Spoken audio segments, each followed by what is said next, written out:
The peaceful morning air was shattered by the sound of police sirens as 3 cruisers surrounded my construction site like I was running a criminal operation. I set down my hammer and watched, baffled, as the officers approached with hands near their holsters, trailing behind them, confidently strutting like she'd just caught a serial killer. Was Brenda Harrington, the president of the Maplewood Estates HOA. That's him, she screeched, pointing at me with a perfectly manicured finger.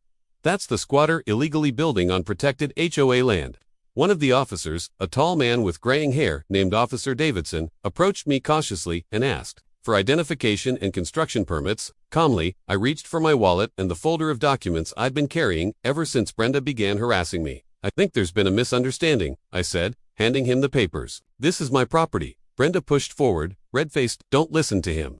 The entire lakefront belongs to Maplewood Estates. I have documentation. Officer Davidson silenced her and reviewed my papers: deed, survey, water rights. Going back to 1922, his expression shifted from skepticism to slight amusement. Ma'am, he said, turning to Brenda, this gentleman owns not just this plot, but the entire riverfront from mile marker 7 to 12, including all water access rights. It all began 3 months ago when I started building on the 20 acres my grandfather left me. The land bordered Maplewood Estates, but was never part of their HOA. I had always dreamed of building a solar-powered off-grid cabin with a dock for my boat, a peaceful escape from city life after decades working as a software engineer. Trouble began on the second day of construction. Brenda came flying down the dirt path in her golf cart, barking, "What do you think you're doing? This is HOA property." I corrected her, but she laughed like I'd said the earth was flat. She insisted the HOA owned all lakefront access, and accused me of pulling a scam. That was the beginning of a relentless harassment campaign. Cease and desist notices were taped to my equipment. Signs, warning of unauthorized construction, appeared. Brenda trespassed at all hours, caught on my trail cameras taking photos and measurements like a wannabe detective. One morning, I even caught her inside my poured foundation taking notes. The noise is disturbing the residents' peace, she complained. The nearest house is half a mile away, I replied. She began escalating. Other board members joined her, taking pictures, muttering threats. One day, she introduced a man as the HOA environmental compliance officer, who was probably just her nephew in a polo. Eventually, she erected fake signs marking my property as private property, Maplewood Estates, HOA. That's when I started carrying documentation at all times. When the cops arrived, she smirked and said, "I've called the real authorities to remove you." But the papers proved I was the rightful owner.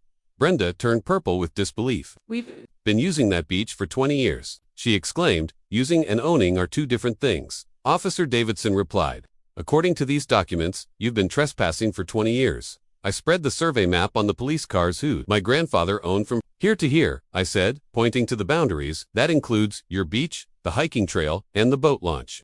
The officers exchanged knowing glances and smirks. One even muttered something about another HOA president. Brenda protested, saying they'd maintained the beach and installed picnic tables on my property. I said, "That's vandalism." Officer Davidson asked if I wanted to press charges. I declined for now, saying I'd install boundary markers and no trespassing signs. Brenda shrieked, "You can't do this. Our property values depend on lake access. You should have thought of that before trying to steal my land," I replied. Word spread through Maplewood Estates like wildfire. That evening, residents bombarded me with calls. The story morphed quickly by the time it reached the far end of the neighborhood. People said I owned half the county and was building a casino. The next morning, 15 people waited by my site, looking anxious. Jack Sullivan, the HOA vice president, approached me. "We'd like to discuss lake access."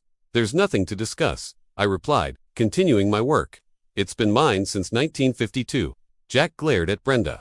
"We understand that now. We're hoping for an arrangement." A woman added, "Brenda told us the HOA owned everything to the waterline." More glares at Brenda, who shrank with shame. That night, they held an emergency board meeting. According to my neighbor Tom, it was explosive. Residents demanded answers. Brenda admitted she never checked the property records, she just assumed ownership because the HOA maintained the area. A vote of no confidence passed, removing her as president.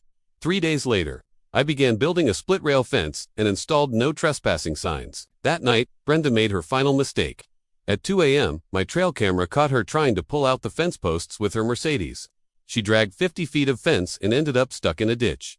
This time, I pressed charges: trespassing, destruction of property, and vandalism. In court, the judge was not amused. "You've shown a shocking pattern of harassment," he told her. Brenda was fined $12,000 plus restitution, ordered to do 200 hours of community service, and given a restraining order to stay 500 feet away. From my property, $12,000, she gasped. I was protecting our community. No, the judge replied sternly. You were protecting your ego.